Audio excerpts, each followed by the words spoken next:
E aí, gente, tudo bem? Como é que vocês estão? Vamos embora com o podcast de hoje. Eu fiquei naquela de, pô, vamos ouvir uma coletiva hoje, mas a graça era ter ouvido a coletiva ontem, né?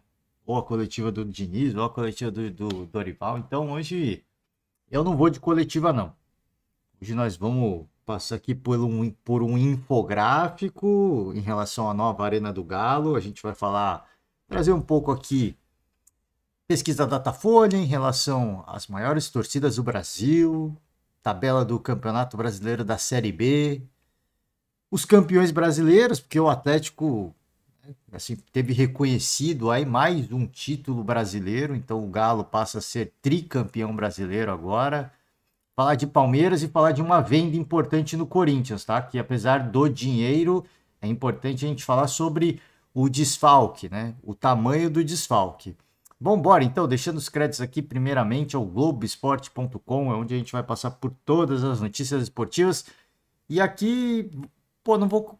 Começo já pela notícia do Galo? Pô, vamos começar já. Vamos começar pela notícia do Galo, já que a notícia do tricampeonato agitou as redes sociais dos torcedores, dos rivais também, né? Importante a gente contextualizar que o rival sempre tira uma casquinha, né? Não tem jeito. Mas vamos embora. O assunto agora é a Arena MRV, a nova casa do Atlético Mineiro. Cara, assim, a arena tá belíssima, tá? A arena tá espetacular. Ela segue esse formato de cúpula aí, então assim, eu não me lembro, eu acho que eu não sei se tem outra arena além do Allianz Parque que tem esse formato de cúpula, né?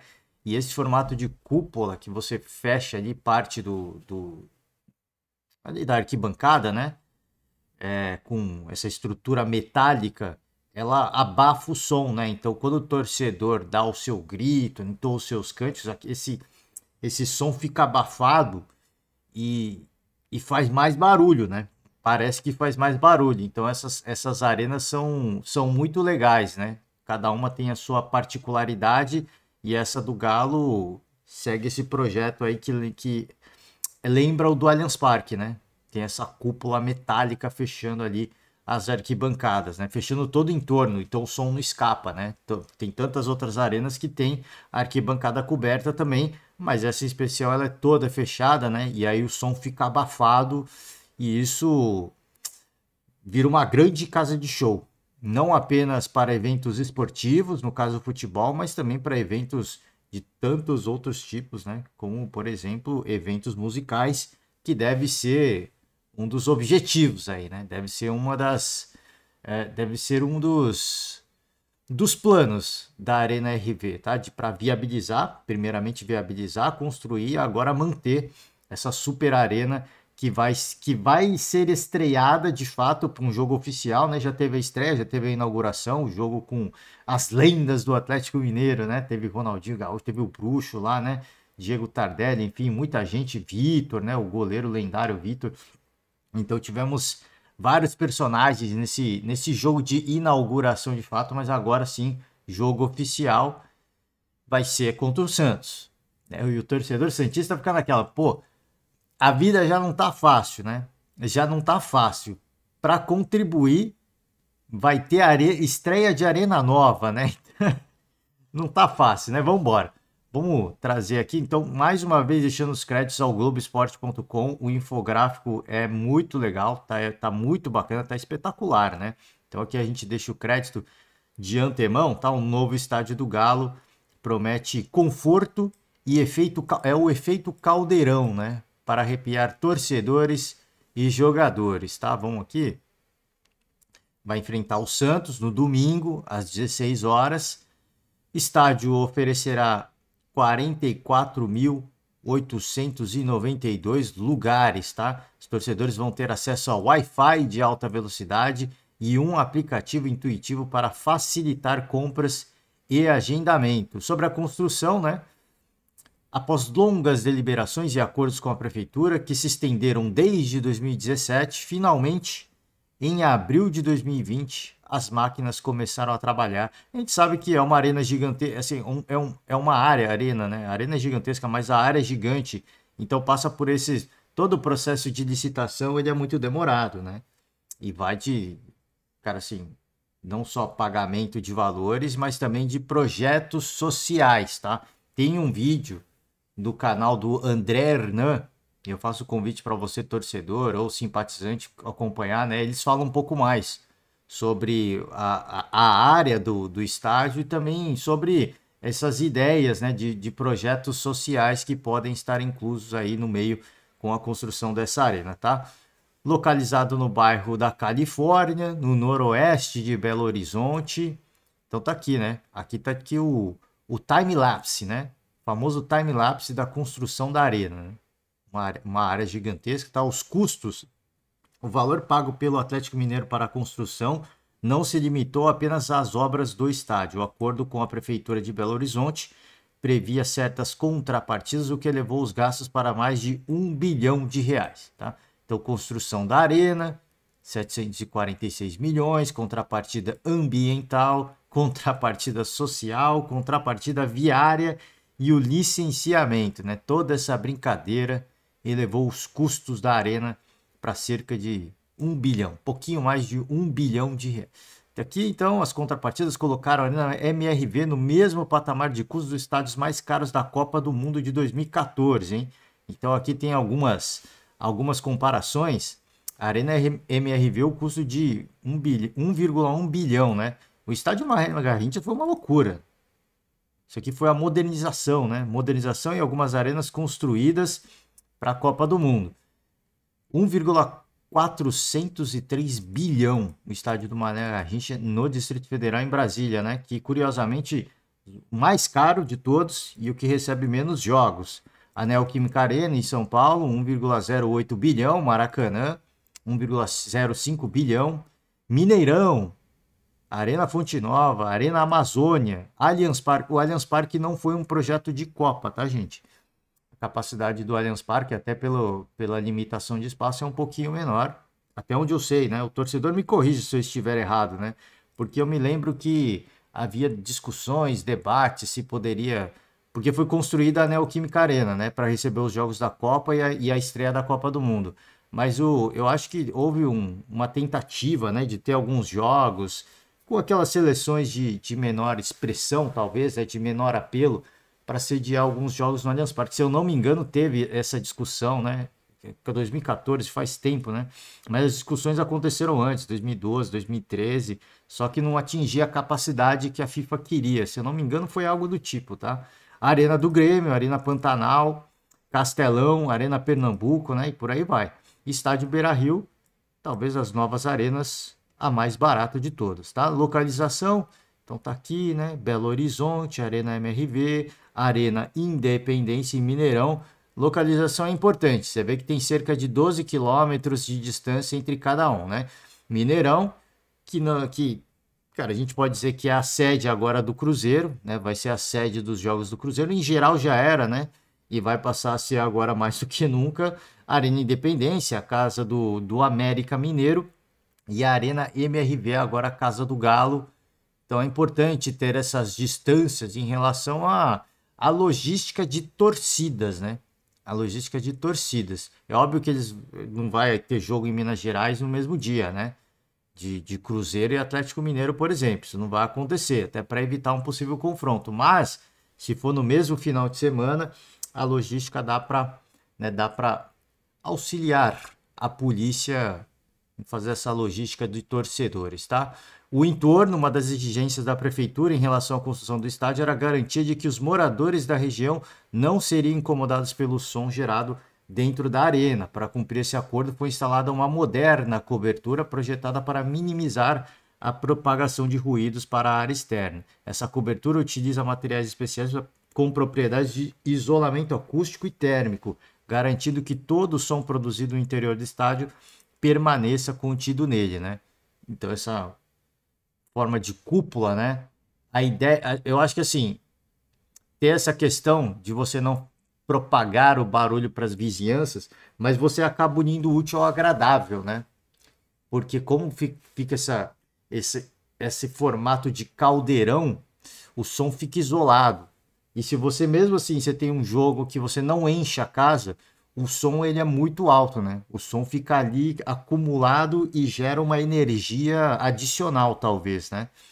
Então aqui mais detalhes para vocês, tá? Eu vou finalizar por aqui sobre o infográfico, tá aqui, né? A cobertura. Então, cara, o infográfico tá muito legal, tá? O infográfico tá muito legal. Aqui você vai scrollando e aí vai passando as notícias aqui, né? E o estádio vai girando. É espetacular. O infográfico, cara, assim, o pessoal tá de parabéns. Galera que idealizou e que construiu a página, ficou muito bacana, tá, gente? Vou fechar aqui. Vamos para. Deixa eu ver que eu vou passar aqui. Vamos para o Campeonato Brasileiro da agenda do dia. Eu vou deixar para o final. Torcedores, daqui a pouco. Vamos para a Série B rapidinho. É muito raro a gente passar por Série B, não porque a gente desmereça nenhuma das camisas, mas eu queria levantar um tema aqui importante em relação a essa questão das equipes que são rebaixadas, equipes que estão virando SAF, né? O Vitória lidera, muito provavelmente vai conseguir o acesso. O Sport eu acredito que vai conseguir também. E as outras duas vagas, vamos ver. Vamos ver como é que vai ficar. O Novo Horizontino já flertou aqui com a liderança, se eu não me engano, né? Teve dado momento que o Novo Horizontino chegou à liderança do campeonato. O Criciúma está aqui de momento, o Juventude, que caiu ano passado. Mas se a gente olhar outros rebaixados, a gente tem aqui o Atlético Goianiense e a gente tem aqui o Ceará. Né? A gente tem aqui o Ceará.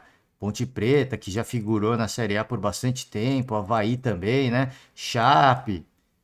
Situação, né? Situação. Futebol de Santa Catarina tá correndo o risco de ter uma das equipes grandes na Série C. Né? Na Série C. Bom, vamos lá. O que eu queria falar aqui, né? A gente tá vendo o Atlético Goianiense e o Ceará. Quando a gente tá falando, quando a gente olha os programas esportivos, a gente vê muita gente falando da questão do Santos, né? E sobre o risco de rebaixamento, e todos são unânimes. Todos são unânimes. Inclusive, muitos deles ssão santistas. Muitos dos comentaristas que eu ouço são santistas mesmo. Eles falam abertamente que são santistas. E hoje em dia está sendo muito mais comum, né? Os caras falarem o time que torce. Mas eles falam assim, cara, se o Santos cair, o risco do Santos ficar na Série B é muito grande. E não é pela força da camisa, não é pela questão de tradição, porque tudo isso o Santos tem de sobra. O problema é a questão de torcida, né? Torcida e a localização da equipe do Santos. A torcida do Santos ela é menos numerosa, não é desmerecendo, isso é fato, né? Ela é menos numerosa que se você comparar torcida do Corinthians, torcida do São Paulo, torcida do Palmeiras, torcida do Flamengo, e aí vai, né? Vasco, enfim. Porque a alta concentração, grande concentração de torcedores do Santos está localizada na Baixada Santista, que é no litoral de São Paulo. E a própria região da Baixada, ela não é uma grande região, né? Assim, não é uma região com apelo financeiro que poderia ter, por exemplo, um clube da capital paulista, um clube da capital carioca, por exemplo. Né? Então, quando se fala assim, se cair, pode ser que fique difícil voltar, pode ser que nem volte, né? Pode ser que nem volte no ano seguinte. Então, aqui a gente vê algumas camisas que são muito fortes e são muito pesadas. Aqui a gente vê uma camisa tradicionalíssima do futebol brasileiro, já foi campeão brasileiro e não consegue voltar. E não consegue voltar. Por quê? Porque essa questão de você, por mais que você tenha história e a camisa do Santos é riquíssima e consegue patrocinadores fortíssimos, né? Por mais que você tenha tudo isso,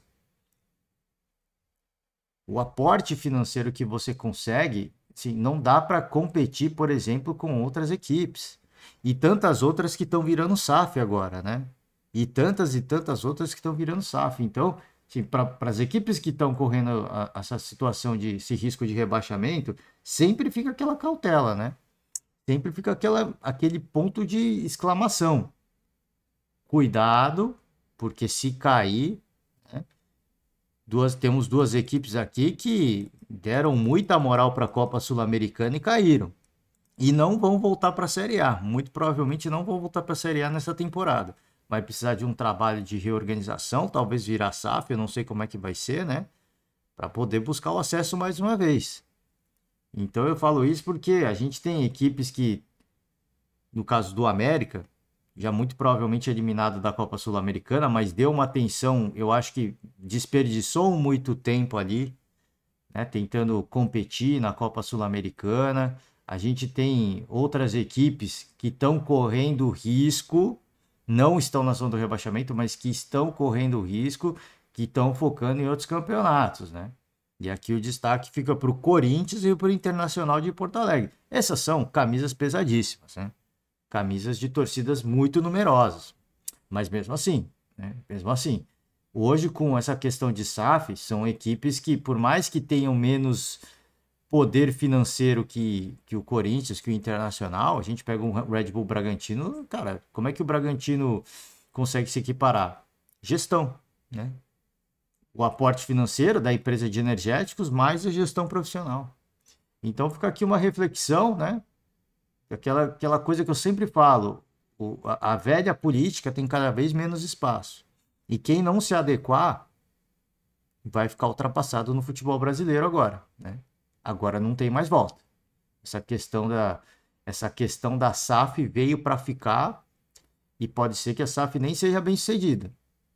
Pode ser que a gente veja, pode ser não, a gente vai ver muitas SAFs que vão ser rebaixadas, mas isso não significa que a gestão é ruim, né? Isso não significa que a gestão é uma porcaria.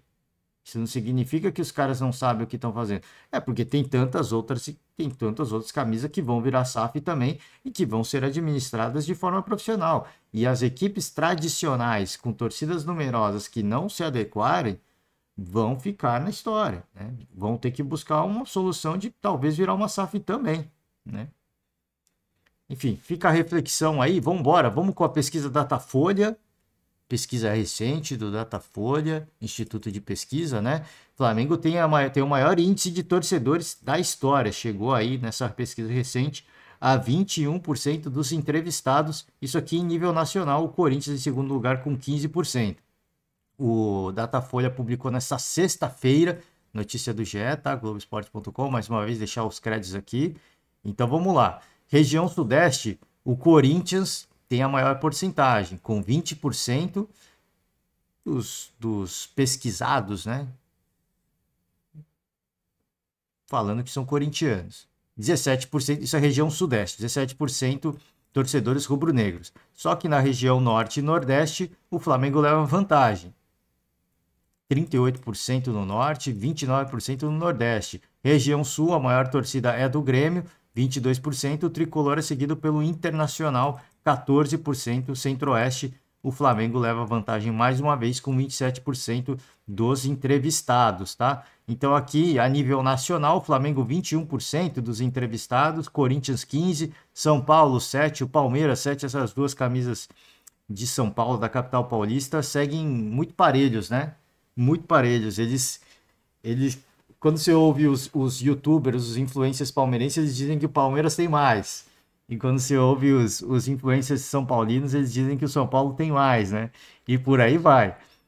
Não tem jeito. Mas que fica muito evidente que são duas. O São Paulo tinha uma vantagem no passado, e eu acho que muito dessa nova fase do Palmeiras deu uma. E a recessão do São Paulo, né? O jejum São Paulino, o jejum tricolor, isso levou a alavancar os números do Palmeiras e deixar as duas camisas com números semelhantes em termos de torcedores. Eu acho que hoje são equivalentes em número de torcedores. Cruzeiro, Vasco e Grêmio, 4%. Santos, uma torcida numerosíssima. Pô, você acabou de falar que o Santos, né, tem menos apelo. Cara, eu digo que tem menos apelo em relação ao Palmeiras, ao São Paulo e ao Corinthians, né? Se a gente for falar de São Paulo, você vê uma grande empresa de São Paulo, quem que nós vamos patrocinar? Eles vão buscar primeiro as grandes camisas. O Santos sempre vai ficar no final da fila, né? E aí não é uma questão de, os caras não respeitam a história. Cara, não é uma questão de história. Quando se fala de patrocínio, é grana, é dinheiro, né? E os caras querem ter um apelo com um público maior, não tem jeito, né? Isso aqui é questão de grana. Tem uma camisa, pô, muitos torcedores, né? A gente pode ver, pô, tem até mais que o Atlético, não dá para saber se é mais, né? Os institutos de pesquisa fazem pesquisas com certo número de entrevistados, mas até aí, que assim, Ele tenta ter uma amostragem que condiza com o restante da população, com o perfil do restante da população brasileira, mas a gente sabe que não dá para precisar esses números, tem a margem de erro, então dá para dizer que até que são um pouco semelhantes, né? Um pouco equivalentes. Mas enfim, na sequência vem Atlético Mineiro, Bahia, Internacional, Botafogo com 2%, Fluminense, Sport e Vitória, Fortaleza e Seleção Brasileira tem 1% cada. Todos os outros times citados somos juntos 5% e 19% dos entrevistados disseram não torcer para nenhum time, tá? Então vamos avançar aqui. Vamos para a notícia dos campeões brasileiros, né? Porque a CBF reconheceu o título do Atlético Mineiro de 1937. O Galo passa a ser agora o primeiro campeão nacional e se torna agora tricampeão, né? O primeiro campeão era o Bahia, não só a nível nacional, né? Reconhecido, esses torneios antigos reconhecidos pela CBF, mas também pelo novo formato, né? Que é de 1988, o Bahia era o primeiro campeão, curiosamente, né? O Bahia era o primeiro campeão nacional dos dois tipos, né? Os do passado e os do novo formato. Vambora aqui, ó. O torcedor do Atlético Mineiro pode enfim soltar o grito de tricampeão. A CBF reconheceu o pleito do Clube Mineiro sobre ter sido campeão dos campeões em 1937, tá? Então tá aqui campeão dos campeões, né? O jornal, o primeiro campeão brasileiro. O atual campeão da competição é o Palmeiras, é o maior vencedor da história. Tem 11 títulos, depois vem Santos e Flamengo, ambos com 8 títulos. Vamos aqui? A lista de todos os campeões, né? Então o Galo 1937, e aí o Bahia com um título de 59 era o primeiro campeão, seguido por tantas outras camisas, né? Palmeiras, ó, o Santos aqui 61, 62, 63, 64, 65, né? Impressionante aqui esse período do Santos. E aqui vem, né? Aqui é o que eu citei, 88, o Bahia. E aí vamos embora com todos os campeões mais recentes, com o Palmeiras sendo o atual campeão e a lista com todos os títulos, né? O Palmeiras tem 11 títulos e aqui vai uma vasta lista de títulos. O Santos tem 8, o Flamengo tem 8, o Corinthians tem 7, São Paulo tem 6, Cruzeiro tem 4, Fluminense tem 4, Vasco da Gama tem 4, o Atlético Mineiro agora tem 3, equalizou com o Internacional, Bahia 2, Botafogo 2, Grêmio 2... Opa, calma aí. Atlético Paranaense 1, Coritiba 1, Guarani 1 e o Sport Recife 1 também. Por isso que eu falo Guarani, né? Uma camisa tradicional, mas longe das glórias do passado. Vamos para finalizar, duas notícias de dois grandes paulistas. Primeiro do Palmeiras, né? O Palmeiras teve um problema para voltar para São Paulo, depois do jogo ali contra o Deportivo Pereira, válido pela Libertadores da América. O Palmeiras foi com um avião de uma das empresas da Leila Pereira, né? E na hora de voltar o avião deu problema. Deu problemas técnicos, o Palmeiras que teria supostamente uma vantagem, né? Uma vantagem logística de usar o avião da Leila. Isso gerou uma série de brincadeiras e memes dos torcedores palmeirenses nas redes sociais, né? Porque eles já brincam que o único reforço do Palmeiras no meio da temporada era o avião e não funcionou. E deixou na mão dessa vez, né? Deixando claro que o avião não é reforço do Palmeiras, porque o avião não é do Palmeiras, o avião é de uma das empresas da Leila Pereira. Mas eu cito aqui a nível de brincadeira, né, dos torcedores palmeirenses, de que o maior reforço do Palmeiras deixou o Palmeiras na mão, talvez num dos momentos mais importantes, né? Nos momentos mais importantes, porque com a vitória 4-0 em cima do Deportivo Pereira, o Abel já começou a poupar alguns jogadores e a volta rápida a São Paulo era necessária para que você começasse a recuperação mais cedo e começasse a se preparar para o jogo do final de semana contra o Vasco, né? Quem agradece, obviamente, é o torcedor vascaíno, que agora vê uma situação em que o Palmeiras vai ter que poupar para jogar diante do Vasco da Gama, tá? Vambora aqui, então tem um problema técnico do avião, né? E aí o Palmeiras teve que fazer uma logística muito mais complicada, né? Teve que ir até a cidade de Cali, que é cerca de 200 quilômetros de distância de Pereira. Então eles foram de ônibus, que já é muito desgastante, e depois fretaram uma aeronave de Cali até São Paulo. Diz que a Leila Pereira arcou com todos os custos, né? bancou os novos custos, como fretamento, deslocamento e a hospedagem. Coisa, hein, gente? O avião acabou de ser adquirido, já deu problema, hein? Pô, aqui, uma loucura, hein? A culpa não é da Leila, né? Mas aí cabe ela como empresária, cara, assim, que acabou de adquirir, tô fazendo a maior propaganda com esse negócio, né? E o prejuízo, né? E o prejuízo em termos de marketing, né? Pô, tem que cobrar a galera que vendeu esse avião aí, hein? Cobrar a galera que vendeu esse avião, porque olha, vou te falar, hein? Fora o prejuízo financeiro para ela, o prejuízo para o Palmeiras, né? Em questão da logística, da preparação para a sequência das partidas. E sobre o Corinthians, que eu falei, né? Desfalque importante agora, hein? O Corinthians vai ter um desfalque importante, acertou a venda de Murilo ao Nottingham Forest, zagueiro de 21 anos. Cara, assim, o valor assim, não tem como, tá? Não tem como. O valor, ele é absurdo.